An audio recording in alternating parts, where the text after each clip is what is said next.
Bom, seguinte, queridões. Primeiramente, um bom dia a todos. Eu sou o Patrick Lopes. Você está no Descoordenadas Geográficas. Como já aparece aí na tela para vocês, hoje a gente vai falar sobre o setor industrial europeu. Antes de mais nada, é bom lembrar que a Europa não é só o berço do capitalismo, como também o berço da nossa civilização judaico-cristã ocidental, assim como o berço da industrialização.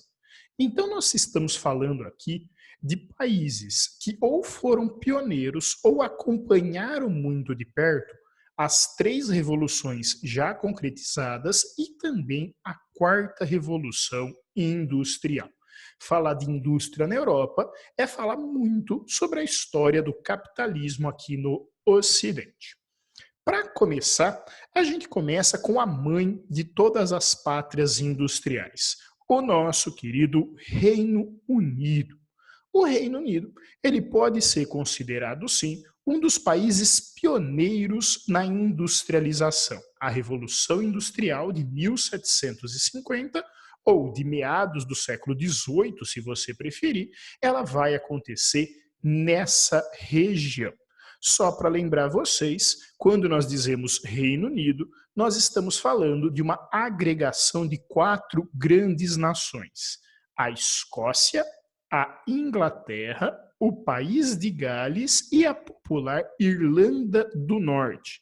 Embora tenha sido a nação inglesa quem tenha puxado essa revolução, os escoceses, os irlandeses e os galeses também participaram.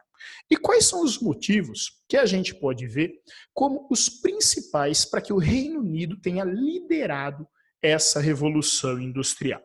Pois bem, ele reunia, à época, as condições necessárias para isso. Ele tinha um Estado totalmente dominado pela sua burguesia. As várias revoluções políticas e econômicas que o Reino Unido passou entre os séculos XVI e XVII fizeram dele um grande Estado burguês, onde o parlamento do Reino Unido ele conseguia ter uma grande presença no Estado, muitas vezes disputando aí o seu poder com a monarquia. Além do mais, nós estamos falando do país que mais se beneficiou do período do capitalismo comercial, do capitalismo mercantilista, adquirindo ou acumulando muito capital, muito metal, muito dinheiro circulava nessa sociedade burguesa que era o Reino Unido. No seu território de formação antiga, uma grande oferta de carvão e de ferro, e, já com uma agricultura tradicional, a presença do algodão e da lã ali sempre próximo às suas grandes cidades. Para facilitar o processo de industrialização, logo no seu início, a coroa inglesa promoveu os cercamentos, em que boa parte dos seus camponeses foram desterritorializados, promoveram o êxodo rural e se tornaram mão de obra abundante e barata para aquela indústria que vinha nascendo.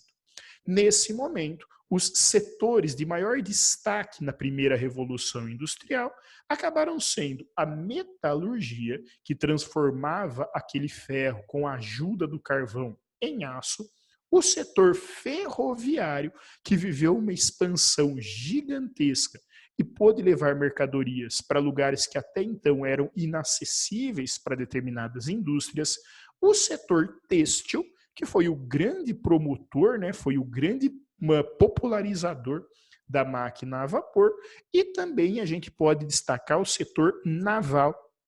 O Reino Unido, desde muito tempo antes, já se destacava pela sua capacidade de navegação. Com a adaptação dos motores a vapor aos seus navios, esse país conseguiu ainda mais destaque, tanto econômico e industrial, como também na sua imposição geopolítica. Os seus primeiros centros industriais, eles apareceram próximos a jazidas carboníferas, como foi o caso das cidades de Manchester e também das cidades de Birmingham. Aqui está Manchester, aqui está Birmingham, ou também Liverpool, ou próximo a grandes portos, como Glasgow como mesmo Newcastle, aqui no norte do país. A partir da segunda revolução industrial, o Reino Unido ele passou por um processo de reorganização industrial. Por quê? O seu pioneirismo na primeira não necessariamente significou que ele acompanhasse a segunda revolução industrial. A gente pode dizer, de certa maneira, que o Reino Unido ele sentou sobre a vantagem que ele tinha e não procurou modernizar a sua indústria, não procurou outras fontes de energia, outros métodos de organização fabril.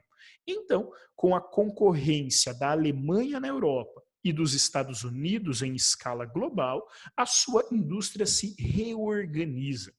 O seu carvão, ele acaba sofrendo um processo de esgotamento e ele é substituído pelo petróleo, que passa a ser encontrado de forma abundante lá no Mar do Norte, entre o Reino Unido e a Escandinávia. Esse esgotamento do carvão, somada à exploração petrolífera, leva a uma nova matriz energética e desloca o eixo industrial do país para mais próximo da Europa. Essa estagnação faz com que regiões como Liverpool, como Birmingham, como Cardiff, acabem passando por uma estagnação. Nesse mesmo tempo, você começa a ter o mercado asiático, China, Índia, como sendo grandes concorrentes dos seus metais e da sua metalurgia. Já fazendo uma aceleração temporal até os anos 80, nós chegamos até o thatcherismo, as reformas liberais iniciadas ali pela Margaret Thatcher, elas tiveram por premissa diminuir o peso do Estado na economia do Reino Unido, mas acabaram por reduzir direitos trabalhistas, arrochar salários e assim diminuir demais o mercado consumidor inglês. Vale lembrar que com uma moeda extremamente valorizada, como é o caso da Libra, o Reino Unido ele tem muita dificuldade para exportar os seus produtos, uma vez que eles já saem naturalmente mais caros.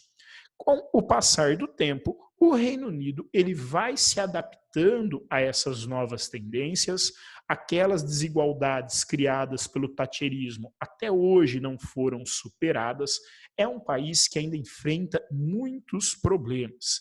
Mas hoje, alguns lugares, como a renomada Universidade de Cambridge e também os arredores de Londres, eles aparecem como os grandes tecnopolos do país, com força para inserir o Reino Unido na quarta revolução industrial. Só que recentemente nós também passamos pelo Brexit. Essa saída do Reino Unido, ela deve deixar mais caro as importações da sua indústria, como deve deixar mais difícil ainda as suas exportações, fazendo com que muitos analistas considerem que o seu setor industrial, o seu setor secundário, ele deve ser o mais afetado nesses primeiros anos pós-divórcio da União Europeia. Saindo do Reino Unido, nós chegamos até a nossa querida Alemanha.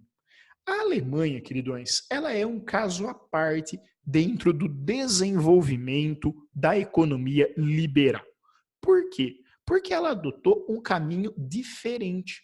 Enquanto todos os outros países europeus e os Estados Unidos buscavam ali na burguesia o seu grande promotor da industrialização, a Alemanha ela buscou no Estado.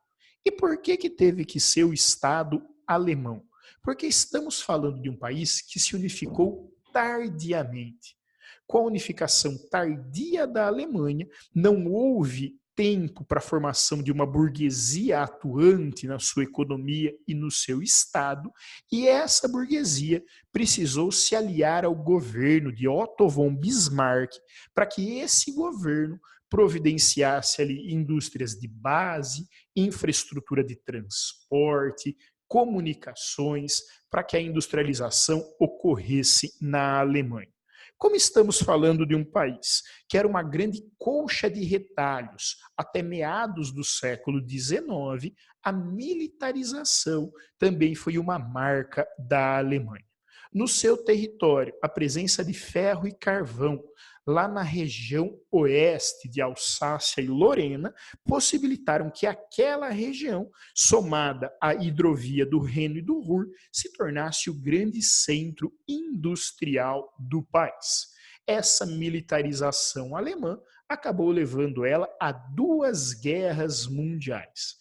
Essas duas guerras mundiais, que no princípio aceleravam o desenvolvimento da ciência alemã, por fim, como a Alemanha foi derrotada tanto na primeira quanto na segunda, acabaram por atrasar o seu desenvolvimento. O desenvolvimento alemão, ele deu vários passos atrás, não só pelas derrotas, como também pelas várias sanções e punições que ela sofre pós-Primeira e também pós-Segunda Guerra Mundial.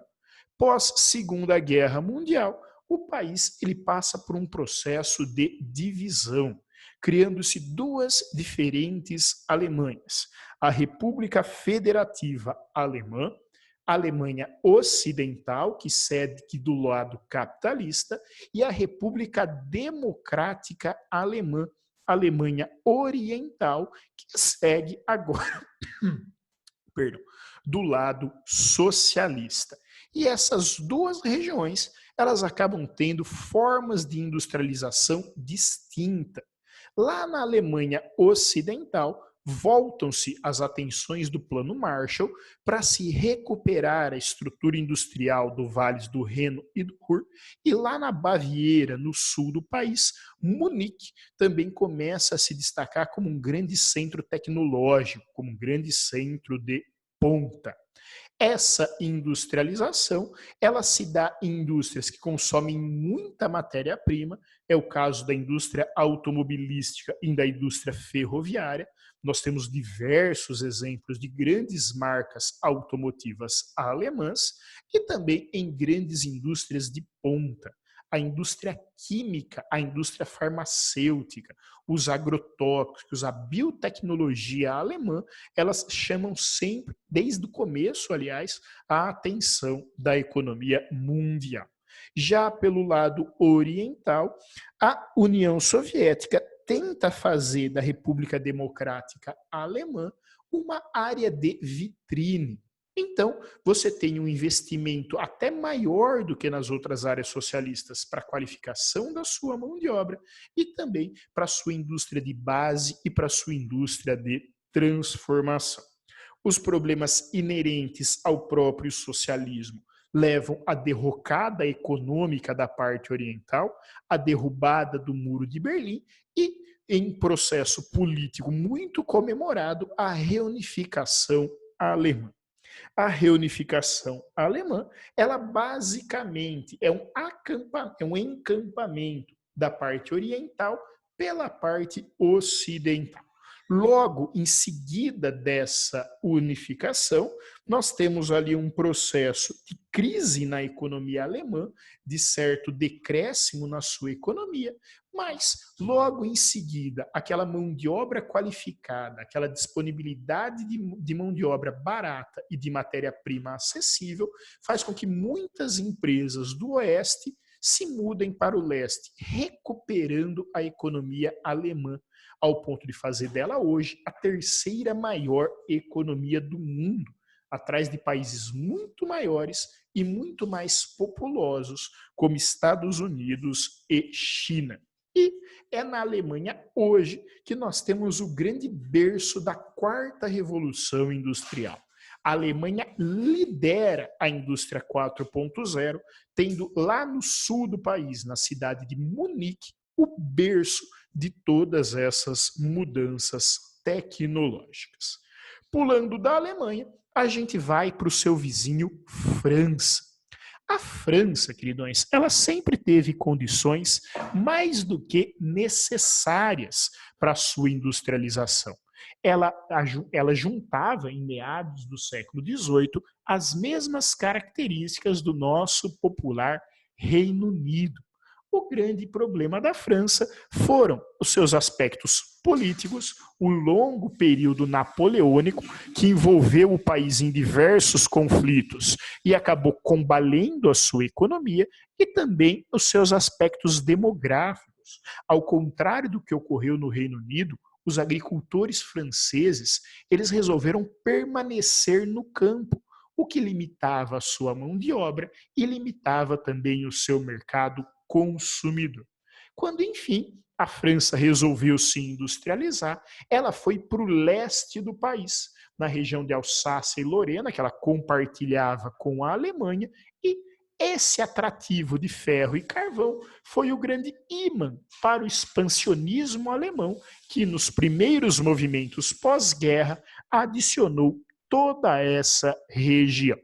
Além da disponibilidade de matéria-prima, cidades portuárias como Brest e Le Havre, lá no Mar do Norte, e Marsella, voltada para o Mar Mediterrâneo, também abrigaram grandes polos industriais franceses que construíram ali produtos têxteis, ou seja, a exportação francesa, e também indústrias que precisavam da sua matéria-prima. Se a gente olha hoje para o território francês, o chamado Grande Hexágono, que é como os franceses chamam o seu território, nós veremos uma indústria muito bem distribuída.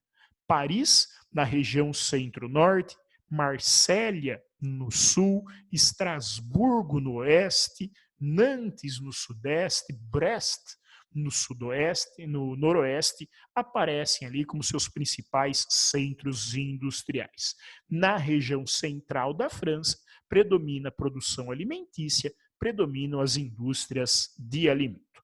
Outros setores de muito destaque são os setores químicos, principalmente quando nós falamos de farmacêutico, os setores têxteis, a alta moda de Paris, ela determina como será o mundo ocidental, os setores automobilísticos, com marcas muito famosas, como Peugeot, Renault, Citroën, e o setor pneumático com a Michelin, o setor bélico, o setor aeroespacial com a Airbus, com a Airbus, tá certo, a Bombardier é canadense, são importantes áreas da economia francesa, que hoje passa por uma estagnação devido ao envelhecimento da sua mão de obra e o início da estagnação das suas reservas.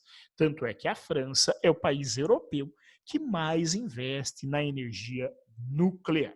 Saindo da França, nós chegamos ao outro quarto grande da Europa Ocidental, que é a nossa popular Itália. Assim como a Alemanha, a Itália ela acabou se unificando tardiamente e tentou um caminho, como fez na Alemanha, muito parecido com a via prussiana, com o Estado assumindo a responsabilidade.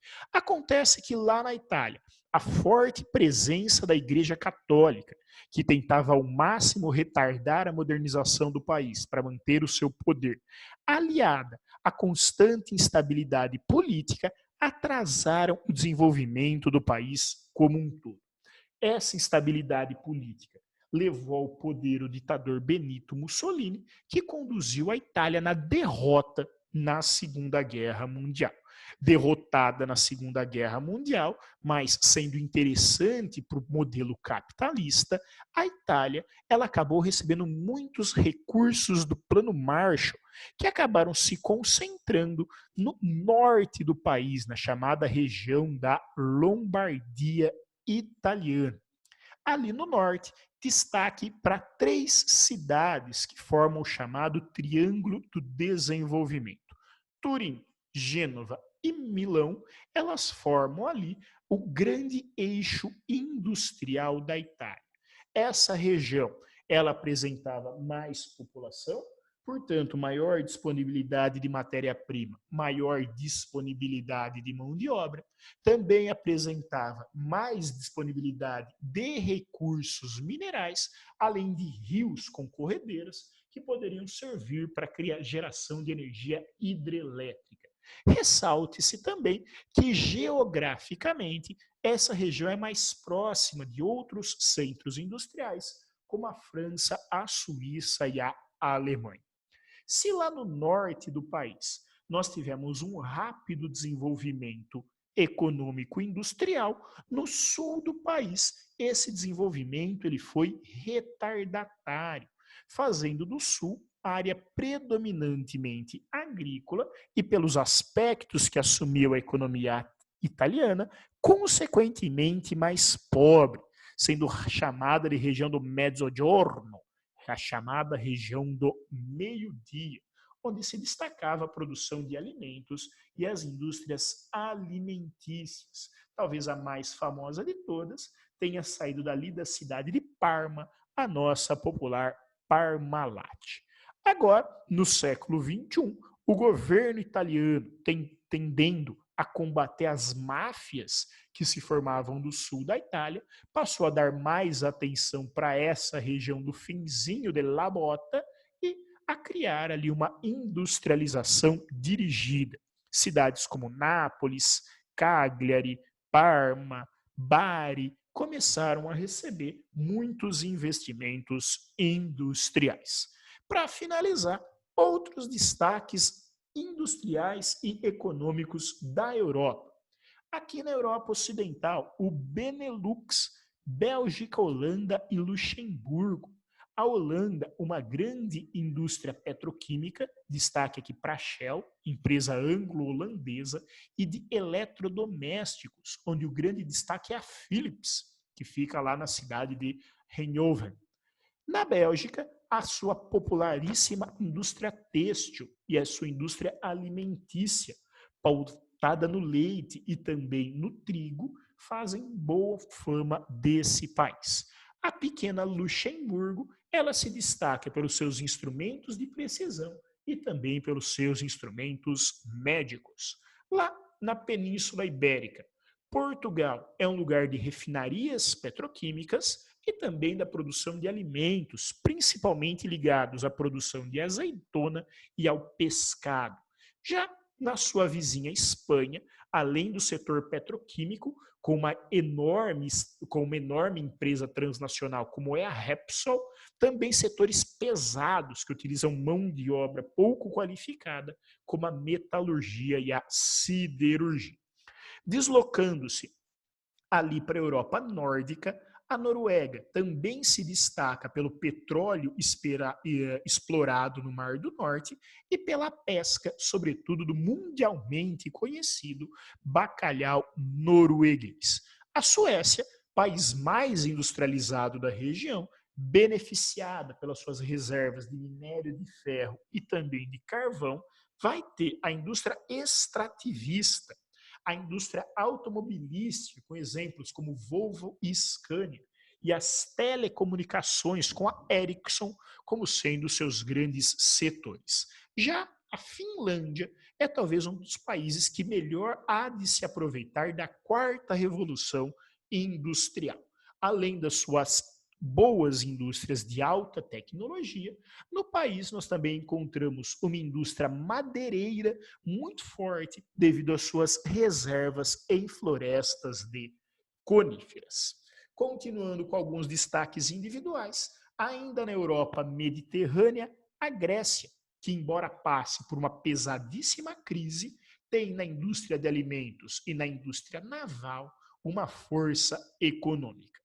A República Tcheca, ela vai se destacar pelas suas bebidas e pela sua metalurgia. Lá na Ucrânia, uma grande produção de alimentos, tendo como base o solo de Chertísio, uma indústria bélica, herança do período soviético, e também a metalúrgica, fazem a força do país. Na pequenina e isolada Suíça, os alimentos, como tem como símbolo a grande transnacional Nestlé, além de instrumentos de precisão, como o relógio suíço ou mundialmente conhecido canivete suíço, e equipamentos hospitalares, como os da Roche, fazem a força do parque industrial desse país.